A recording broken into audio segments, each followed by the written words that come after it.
Hello friends, welcome to Bharati's kitchen. ఈరోజు వీడియోలో చాలా టేస్టీగా ఉండే బేకరీ స్టైల్లో పర్ఫెక్ట్ బ్లాక్ ఫారెస్ట్ కేక్ని ఇంట్లోనే చాలా ఈజీగా ఎలా ప్రిపేర్ చేసుకోవాలో చూపించబోతున్నాను. నేను చూపించిన కొలతలతో ఈ రెసిపీని మీరు ప్రిపేర్ చేసినట్లయితే బేకరీ స్టైల్లో ఎంత టేస్టీగా అయితే ఉంటుందో, ఎంత సాఫ్ట్గా జ్యూసీగా ఉంటుందో అంతే సాఫ్ట్గా జ్యూసీగా ఇంట్లోనే చాలా ఈజీగా ఈ బ్లాక్ ఫారెస్ట్ కేక్ని మీరు ప్రిపేర్ చేసుకోవచ్చు. ఇప్పుడు వరకు మీరు కేక్స్ ప్రిపేర్ చేయకపోయినా కూడా నేను చూపించిన విధంగా ఈ కేక్ని ప్రిపేర్ చేసినట్లయితే చాలా పర్ఫెక్ట్గా వస్తుంది. సో ఈ టేస్టీ బ్లాక్ ఫారెస్ట్ కేక్ని ఎలా ప్రిపేర్ చేసుకోవాలో ఇప్పుడు చూపిస్తాను. ఫస్ట్ ఈ రెసిపీ కోసం ఒక బౌల్లో 3 ఎగ్ వైట్స్ వరకు వేసుకోవాలి. ఎగ్ వైట్స్ వేసుకున్న తర్వాత బేటర్తో ఇలా బీట్ చేసుకోవాలి. ఈ ఎగ్ వైట్ని మెల్లిగా స్పీడ్ని ఇంక్రీజ్ చేసుకుంటూ ఇలా ఫోమీగా అయ్యేంత వరకు కూడా బీట్ చేసుకోవాల్సి ఉంటుంది. ఇలా స్టిఫ్ పీక్స్ రావాలి. ఇలా స్టిఫ్ పీక్స్ వచ్చేంత వరకు కూడా ఇలా బీట్ చేసుకున్న తర్వాత నెక్స్ట్ ఇందులోకి 1/2 టీ స్పూన్ వరకు వెనిలా ఎసెన్స్ని కూడా వేసుకుని మళ్ళీ బీట్ చేసుకోవాలి. సో మీకు చూస్తే తెలుస్తుంది ఇంత ఫోమీగా రావాలి. స్టిఫ్ పీక్స్ వచ్చేంత వరకు కూడా ఇలా బీట్ చేసుకున్న తర్వాత ఈ బౌల్ని పక్కన పెట్టుకుందాము. నెక్స్ట్ వేరొక బౌల్లో బటర్ని వేసుకోవాలి. నేను 65 గ్రామ్స్ వరకు బటర్ని యూజ్ చేస్తున్నాను. జనరల్ గా మనకి 100 గ్రామ్స్ లో బటర్ అనేది అవైలబుల్ ఉంటుంది. అందులో సగం పైన తీసుకుంటే 65 గ్రామ్స్ వరకు బటర్ అనేది వస్తుంది. ఈ బటర్ రూమ్ టెంపరేచర్కి వచ్చిన తర్వాత లైట్గా సాఫ్ట్ అవుతుంది. ఇలా సాఫ్ట్ అయిన తర్వాత బటర్ని కూడా బీట్ చేసుకోవాలి. బటర్ కలర్ చేంజ్ అయ్యేంత వరకు కూడా బీటర్తో బీట్ చేసుకున్న తర్వాత ఇందులోకి షుగర్ పౌడర్ని కూడా వేసుకోవాలి. షుగర్ పౌడర్ని ఇక్కడ నేను 3/4 కప్ వరకు యూజ్ చేస్తున్నాను. నెక్స్ట్ ఇందులోనే ఎగ్ యolkని కూడా వేసుకోవాలి. ఇంగ్రీడియంట్స్ని ఒకసారి ఇలా స్పాచులాతో మిక్స్ చేసుకున్న తర్వాత మళ్ళీ బీటర్తో బీట్ చేసుకోవాల్సి ఉంటుంది. ఇవి ఫ్లఫీగా లైట్గా అయ్యేంత వరకు కూడా బీట్ చేసుకోవాలి. మధ్యలో ఒకసారి ఇలా స్పాచులాతో మిక్స్ చేసుకుంటూ ఉండాలి.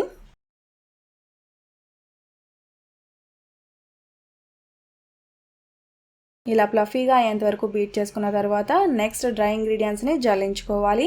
దీనికోసం ఒక స్ట్రైనర్లో ఫస్ట్ మైదాని 2 కప్స్ వరకు వేసుకోవాలి. నెక్స్ట్ ఇందులోనే 1/4 టీ స్పూన్ బేకింగ్ సోడా, అలానే salt 1/4 teaspoon, next baking powder ని కూడా 2 టీ స్పూన్స్ వరకు వేసుకోవాలి. నెక్స్ట్ ఇందులోనే 3 టేబుల్ స్పూన్స్ వరకు కోకో పౌడర్ ని కూడా వేసుకోవాలి. ఇక్కడ నేను డచ్ ప్రాసెస్ కోకో పౌడర్ ని యూజ్ చేస్తున్నాను కాబట్టి 3 టేబుల్ స్పూన్స్ వరకు సరిపోతాయి. మీరు normal unsweetened cocoa powder use చేస్తున్నట్లయితే 1/4 కప్ వరకు కోకో పౌడర్ ని వేసుకోవచ్చు. డ్రై ఇంగ్రీడియంట్స్ అని ఇలా వేసుకున్న తర్వాత ఇలా జల్లించేసుకోవాలి. నెక్స్ట్ ఇందులోనే పాలను కూడా వేసుకోవాలి. నార్మల్ రూమ్ టెంపరేచర్ పాలను మాత్రమే యూజ్ చేసుకోవాలి. చల్లటి పాలు కానీ లేదంటే వేడిగా ఉన్న పాలను కానీ అస్సలు యూజ్ చేయకూడదు. నార్మల్ రూమ్ టెంపరేచర్లో ఉన్న పాలని 1 కప్ వరకు వేసుకోవాలి. పాలను వేసుకున్న తర్వాత స్పాచులాతో ఒకసారి మిక్స్ చేసుకుని బేటర్తో 1 మినిట్ పాటు బీట్ చేసుకోవాలి. నెక్స్ట్ బ్యాటర్ కన్సిస్టెన్సీ చూడడానికి ఇలా ఉంటుంది. సో ఈ బ్యాటర్లో ఆల్రెడీ మనం బీట్ చేసి పెట్టుకున్న ఎగ్ని ఇందులో కొద్దిగా వేసుకుంటూ మిక్స్ చేసుకోవాలి. ఈ కేక్ని కట్ అండ్ ఫోల్డ్ మెథడ్లోనే మిక్స్ చేసుకోవాల్సి ఉంటుంది. ఎగ్నంతా కూడా ఒకసారి వేయకుండా ఇలా కొద్దిగా వేసుకుంటూ మిక్స్ చేసుకోవాలి. బ్యాటర్ కన్సిస్టెన్సీ చూడడానికి ఇలా ఉండాలి. ఇలా పల్చటి రిబ్బన్ కన్సిస్టెన్సీలో ఉంటేనే కేక్ అనేది సాఫ్ట్గా వస్తుంది. బ్యాటర్ ఎప్పుడైతే మీకు థిక్గా ఉందో అప్పుడు కేక్ అనేది హార్డ్గా ఉంటుందన్నమాట. సో ఇలా ప్రిపేర్ చేసుకున్న బ్యాటర్ని 7 ఇంచ్ మౌల్డ్లో కానీ లేదంటే 8 ఇంచ్ మౌల్డ్లో కానీ వేసుకోవాలి. ఇక్కడ మౌల్డ్ని నేను ఆల్రెడీ గ్రీస్ చేసి తీసుకున్నాను. 7 ఇంచ్ మౌల్డ్ తీసుకున్నట్లయితే 3 ఇంచ్ హైట్ ఉన్న మౌల్డ్ని తీసుకోవాలి. ఈ బ్యాటర్ని 7 ఇంచ్ మౌల్డ్లో వేసినట్లయితే 3 లేయర్స్ వరకు కట్ చేసుకోవచ్చు. అదే మీరు 8 ఇంచ్ మౌల్డ్లో వేసుకున్నట్లయితే కేక్ని 2 లేయర్స్ వరకు కట్ చేసుకోవచ్చు. బ్యాటర్ వేసుకున్న తర్వాత 2-3 సార్లు ఇలా ట్యాప్ చేసుకుని ఓవెన్లో 180 డిగ్రీస్లో కనీసం 40 మినిట్స్ పాటు బేక్ చేసుకోవాల్సి ఉంటుంది. ఈ కేక్ ప్రిపేర్ అవడానికి 40 to 45 మినిట్స్ మధ్యలో టైం పడుతుంది. ఇది బేక్ అయిందా లేదా తెలుసుకోవడానికి ఇలా టూత్ పిక్ గుచ్చి చూడండి. టూత్ పిక్ క్లియర్గా వస్తే ఈ కేక్ మనకి బేక్ అయిపోయినట్లే. సో ఈ కేక్ చల్లారేంత వరకు కూడా రూమ్ టెంపరేచర్లోనే ఉంచేసుకోవాలి. కేక్ ఫ్రోస్టింగ్ చేసే ముందు కేక్ కంప్లీట్గా చల్లారిన తర్వాత మాత్రమే ఫ్రోస్టింగ్ చేసుకోవాల్సి ఉంటుంది. లేదంటే ఫ్రోస్టింగ్ మీకు మెల్ట్ అవుతూ ఉంటుంది. సో కంప్లీట్గా చల్లారేంత వరకు కూడా ఈ కేక్ రూమ్ టెంపరేచర్కి వచ్చేంత వరకు కూడా పక్కన పెట్టేసుకోవాలి. నెక్స్ట్ షుగర్ వాటర్ని ప్రిపేర్ చేసుకుందాము. దానికోసం చెర్రీస్ని తీసుకోవాలి. బ్లాక్ ఫారెస్ట్ కేక్కి ఈ రెడ్ చెర్రీస్ అనేవి కంపల్సరీ అనమాట. ఇవి హోల్సేల్ షాప్స్లో దొరికే అవకాశం ఉంటుంది. ఒకసారి చెక్ చేయండి. బేకరీకి సంబంధించిన ఐటమ్స్ ఎక్కడైతే దొరుకుతాయో ఆ షాప్ లో ఇది అవైలబుల్ ఉండొచ్చు. ఇంకా సూపర్ మార్కెట్స్ లో కూడా అవైలబుల్ గానే ఉంటాయి. ఇవి టిన్స్ లోనూ ఉంటాయి. అలానే ఒరిజినల్ ఫ్రెష్ చెర్రీస్ కూడా కొన్ని సూపర్ మార్కెట్స్లో అవైలబుల్గానే ఉంటాయి. ఈ రెండు దొరకకపోతే, అంటే ఒరిజినల్ చెర్రీస్ మీకు లూజ్ గాను అలానే ఇలా ప్యాకింగ్లో కూడా దొరకకపోతే అప్పుడు మీరు నార్మల్ రెగ్యులర్ చెర్రీస్ ఉంటాయి కదా, అవి కూడా యూస్ చేసుకోవచ్చు. మనకి రెగ్యులర్గా దొరికే నార్మల్ చెర్రీస్ ఒరిజినల్ చెర్రీస్ కాదనమాట, ఇవి ఒరిజినల్ చెర్రీస్. చూడడానికి ప్యాకింగ్ ఇలా ఉంటుంది. సో ఈ చెర్రీస్లో వాటర్ అనేది ఉంటుంది. ఈ వాటర్ని ఫస్ట్ స్ట్రైన్ చేసుకోవాలి. నెక్స్ట్ ఈ చెర్రీస్ని ఒక ఎయిర్ టైట్ కంటైనర్లో వేసుకుని మనకి కావాల్సిన వాటర్ని కొద్దిగా తీసుకుని, అంటే హాఫ్ కప్ వరకు వాటర్ని తీసుకుని మిగతా వాటర్ని ఈ ఎయిర్ టైట్ కంటైనర్లో వేసుకుని లీడ్ని క్లోజ్ చేసుకున్న తర్వాత ఫ్రిడ్జ్లో స్టోర్ చేసుకోవచ్చు. ఎయిర్ టైట్ కంటైనర్లో పెట్టినట్లయితే ఇది స్టోర్ ఉంటుంది. నెక్స్ట్ పంచదార పాకం కోసం ఒక ప్యాన్లో 1/4 కప్ వరకు పంచదారని వేసుకోవాలి. నెక్స్ట్ హాఫ్ కప్ చెర్రీలో ఉన్న వాటర్ని వేసుకోవాలి. ఈ వాటర్ మనకి కొద్దిగా స్వీట్గానే ఉంటుంది. నెక్స్ట్ ఇందులోనే హాఫ్ కప్ వాటర్ని కూడా వేసుకోవాలి. మాక్సిమం మీకు టిన్లో చెర్రీస్ అవైలబుల్ ఉంటే అందులో వాటర్ని యూజ్ చేసుకోవచ్చు. లేదంటే మీరు నార్మల్ చెర్రీస్ యూజ్ చేస్తున్నట్లయితే, ఒరిజినల్ కానీ లేదంటే నార్మల్ రెగ్యులర్గా దొరికే చెర్రీస్ యూజ్ చేస్తున్నట్లయితే చెర్రీస్ని చిన్న చిన్న ముక్కల కింద కట్ చేసుకుని ఇందులో వేసేసుకోవచ్చు. కానీ పంచదార 1/2 కప్పు వేసుకుంటాం కదా, వాటర్ మాత్రం 1 కప్ వరకు వేసుకోవాలి. ఒరిజినల్ చెర్రీస్ లూజ్గా దొరికినట్లయితే ఒక 5 to 8 చెర్రీస్ వరకు తీసుకుని కట్ చేసుకుని ఇందులో వేసుకోవచ్చు. ఇందులో చెర్రీస్ వేసి మరగబెట్టినట్లయితే ఈ వాటర్ని స్ట్రెయిన్ చేసుకోవాల్సి ఉంటుంది. నెక్స్ట్ ఈ వాటర్ని 1 or 2 minutes పాటు మీడియం ఫ్లేమ్లో కుక్ చేసుకుని స్టవ్ ఆఫ్ చేసుకోవాలి. మనం యూజ్ చేసింది చెర్రీస్ ఒరిజినల్ కాబట్టి ఇది ఫ్లేవర్ చాలా బాగుంటుంది. సో నెక్స్ట్ ఈ వాటర్ని చల్లారేంత వరకు కూడా పక్కన పెట్టేసుకోవాలి. నెక్స్ట్ ఈ పంచదార సిరప్ని ప్రిపేర్ చేసుకున్న తర్వాత విప్డ్ క్రీమ్ని కూడా ప్రిపేర్ చేసుకోవాల్సి ఉంటుంది. విప్డ్ క్రీమ్ రెసిపీని ఆల్రెడీ పోస్ట్ చేశాను. మీరు చూడాలి అనుకుంటే డిస్క్రిప్షన్ బాక్స్లో లింక్స్ అనేవి ఉంటాయి, అక్కడ నుంచి మీరు చూడొచ్చు. నెక్స్ట్ కేక్ కంప్లీట్గా చల్లారిన తర్వాత ఈ కేక్ని డిమోల్డ్ చేసుకోవాలి. నెక్స్ట్ ఈ కేక్కి పైన ఉన్న లేయర్ని కట్ చేసేసుకోవాలి. ఈ లేయర్ మనకి అవసరం ఉండదు. నెక్స్ట్ ఈ కేక్ని 3 లేయర్స్ కింద కట్ చేసుకోవాలి.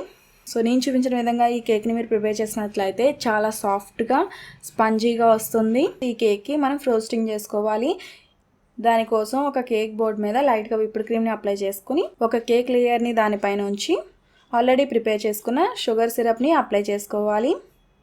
కేక్ జ్యూసీగా ఉండాలి అంటే కొంచెం షుగర్ సిరప్ని ఎక్కువగానే వేసుకోవాల్సి ఉంటుంది.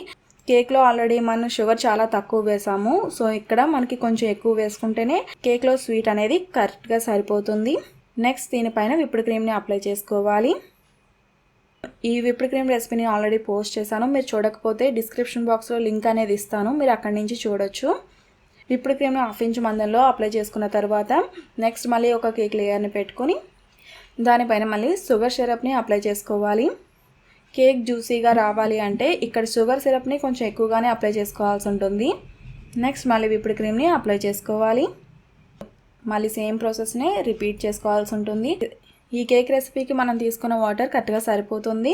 ఎప్పుడైతే మీరు షుగర్ వాటర్ని ఎక్కువసేపు మరిగించారో క్వాంటిటీ అనేది తగ్గిపోతుంది. అలా ఎక్కువసేపు షుగర్ సిరప్ మరిగినట్లయితే కొద్దిగా వాటర్ని వేసుకుని వాటర్ క్వాంటిటీని అడ్జస్ట్ చేసుకొని 1 minute పాటు మరిగించి స్టవ్ ఆఫ్ చేసుకోవడమే. విప్డ్ క్రీమ్ని కేక్ మొత్తం కూడా అప్లై చేసుకోవాల్సి ఉంటుంది. విప్డ్ క్రీమ్ని నేను ఇక్కడ ఒక్కసారి అప్లై చేస్తున్నాను. మీరు విప్డ్ క్రీమ్ పైన నీట్గా రావాలి అనుకున్నప్పుడు విప్డ్ క్రీమ్ని లైట్గా అప్లై చేయండి. కేక్ మొత్తం కూడా అప్లై చేసిన తర్వాత ఒకసారి ఫ్రిడ్జ్లో పెట్టిన తర్వాత అరగంట తర్వాత బయటకు తీసి మళ్ళీ విప్డ్ క్రీమ్ని అప్లై చేయండి. సెకండ్ లేయర్ అప్లై చేసినట్లయితే విప్డ్ క్రీమ్ ఫ్రోస్టింగ్ చాలా నీట్గా వస్తుంది. మనం చేసే కేక్ డెకరేషన్కి అంత నీట్గా అవసరం లేదనమాట, ఇలా వచ్చినా పర్వాలేదు. సో కేక్కి విప్డ్ క్రీమ్ అప్లై చేస్తాం కదా, ఈ కేక్ని ఒకసారి ఫ్రిడ్జ్లో పెట్టుకుందాము. నెక్స్ట్ డార్క్ కాంపౌండ్ తీసుకోవాలి. డార్క్ కాంపౌండ్ తీసుకుని ఇలా తురిమేసుకోవాలి. డార్క్ కాంపౌండ్ ఎక్కువ కూలింగ్ ఉన్నా కూడా ఇలా రావన్నమాట.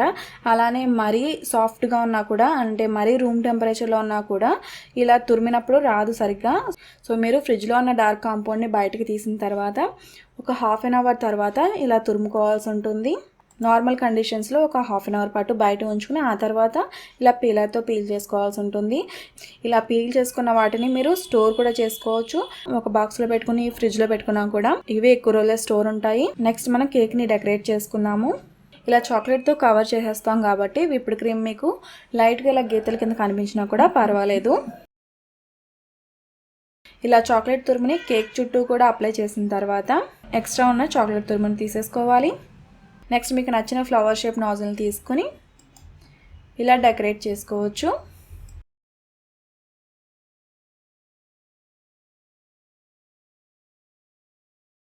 నెక్స్ట్ మధ్యలో కూడా చాక్లెట్ తురుముని వేసుకోవాలి. నెక్స్ట్ ఇలా పైన కూడా చెర్రీస్తో కూడా డెకరేట్ చేసుకోవాలి. బయట దొరికే నార్మల్ చెర్రీస్ అంటే ఒరిజినల్ చెర్రీస్ కాదండి. ఒరిజినల్ చెర్రీస్ చూడడానికి ఇలా ఉంటాయి. షుగర్ సిరప్లో మనం ఈ చెర్రీస్ వాటర్ వేసాం కాబట్టి ఫ్లేవర్ కూడా చాలా చాలా బాగుంటుంది. తినేటప్పుడు కూడా ఫ్లేవర్ అనేది తెలుస్తుంది. ఇక్కడ కేక్ని డెకరేట్ చేయడానికి చాక్లెట్ తురుముని యూజ్ చేసాం కదా, ఇదే ప్లేస్లో మీరు ఏమైనా స్ప్రింకిల్స్ని కూడా యూజ్ చేసుకోవచ్చు. సో కేక్ చూసారు కదా, చాలా చాలా బ్యూటిఫుల్గా వచ్చింది కదా.